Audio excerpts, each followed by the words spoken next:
Hey guys, your boy here today, and today I wanted to talk about the Granblue Fantasy Versus game.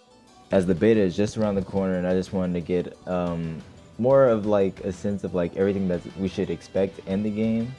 As about a week ago, we got straight up gameplay from professional players like Fudo and Daigo, who were invited to play the game by Side Games himself to actually play the game and give their take of like how they felt about the game essentially.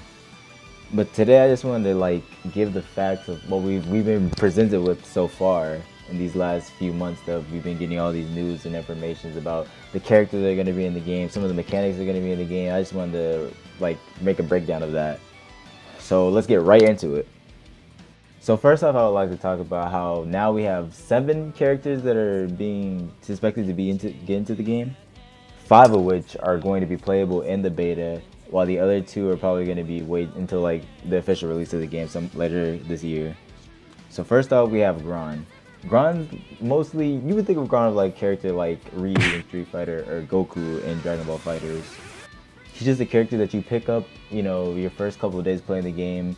You would get to know him, what he does essentially, and from there you will be able to like find out more mechanics about the game itself, not alone just the character, because he serves as that point of like, oh, this is the, you know, your standard character that's balanced and really doesn't do anything too well, but also doesn't do anything exceedingly bad.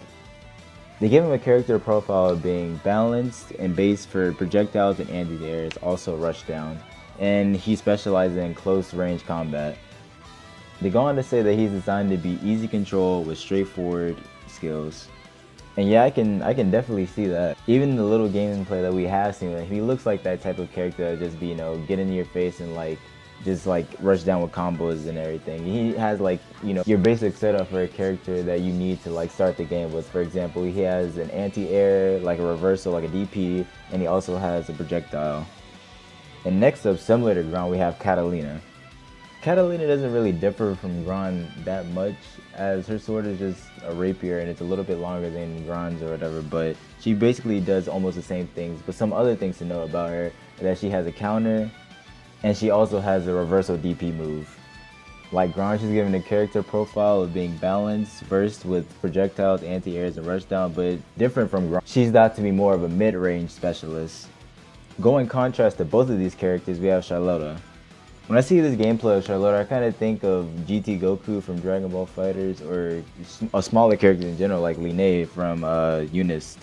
Some interesting traits about Charlotte though is that she's based mostly on speed and she's quick. Like I said before, she's a tiny character, so obviously she would have a small hitbox, but her tall crown that stands on the top of her head is also considered a hitbox, so you can hit that, giving her just a little bit more height, so it won't be that difficult to hit her. What we can see in this gameplay is that she has a demon flip similar to Akuma from Street Fighter, where when you input the dragon flip, or not dragon flip, the demon flip, you can either go for a high, a low, or just a feint and totally psych your opponent out.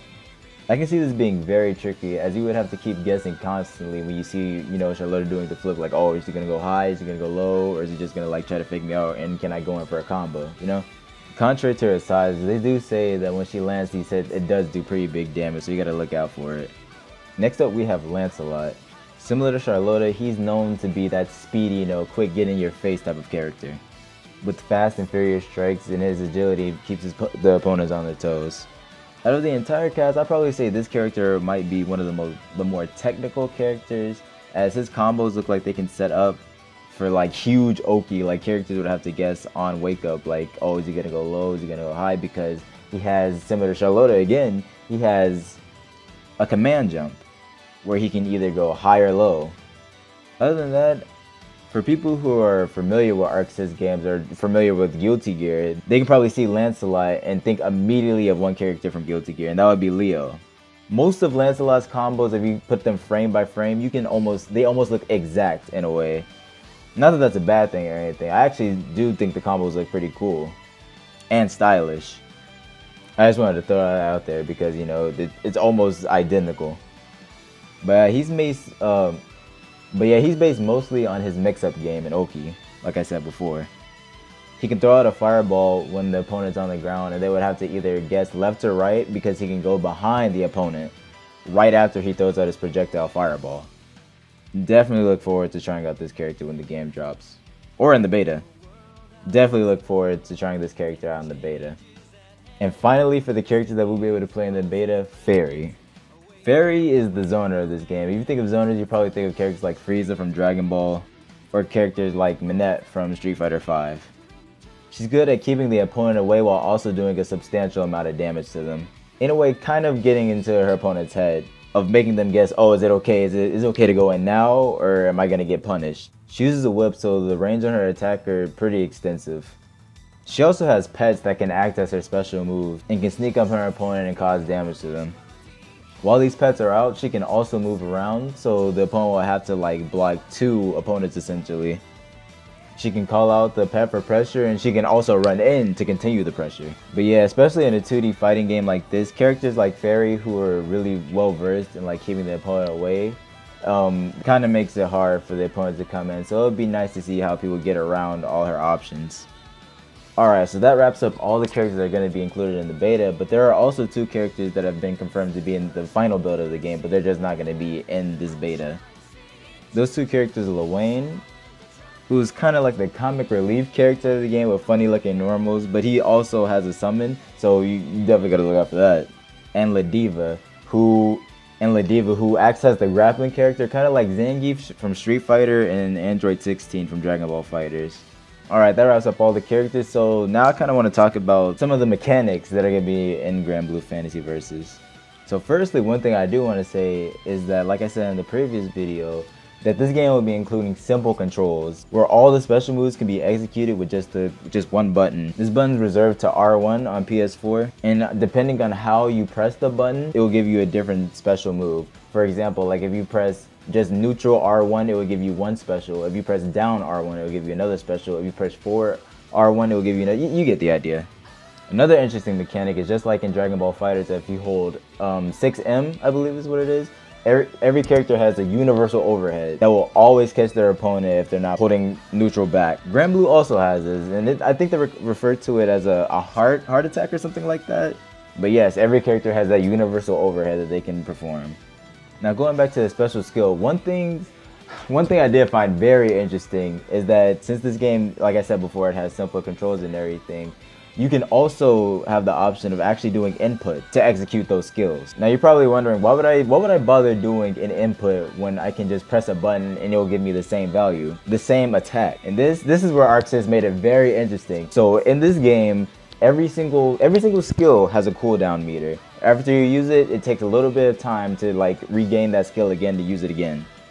If you use it normally, it'll drain the meter and you have to wait for it. However, if you use an input, it shortens that cooldown time. So it caters to both not professional, but like long time fighting game fans and also newcomers. I thought that was a very interesting touch. It kind of also incentivizes like the newcomers to actually get comfortable with the fighting game systems and mechanics of the game, so they can actually like use the inputs and everything. It's really nice, it's really rewarding. It basically rewards newcomers to the fighting game community and everything to like actually learn the inputs instead of rather using just, you know, R1 to pull out their specials. Moving on to the defense oriented mechanics of the game, we have 3 different options. Granblue Fantasy Versus will be incorporating a block button, similar to how Mortal Kombat does, where you hold down a button to block. But they also gave us the ability to actually, you know, block like how you normally would in a fighting game. Again, catering to both the casual and, you know, the long-time fighting game fans. But there are some exceptional downsides to just using the block button, rather than blocking the conventional way. If an opponent notices that you're holding down the block button a lot, they can just go in for a grab. And no matter how fast you try to tech the grab, it'll always be considered a late tech if you're holding down the guard button. A late tech in this game is where you're sent into like a tripping animation if you're too slow teching a block. So yeah, you can pretty much eat almost an entire combo if you hold down the button rather than conventional blocking. Another defensive option in this game is evading. And in this game, evading is kind of like the same as it would be like spot dodging in Super Smash Bros., where you can dodge all incoming attacks. Similar to evading, there's also crossover where you can advance, move forward, while you're also dodging all incoming attacks. I think that's pretty neat since most of these characters in this game have a projectile anyways, So if you see somebody throwing out a fireball, you can just like evade it entirely and still keep moving. And it doesn't cost you anything. And lastly, we move on to the character's supers, the Skybound Arts. Unlike regular skills, these deal way more damage. And they can't be activated simply by pressing a button. You actually have to do the command for this one. Skybound Arts are activated once the SV gauge reaches 100%.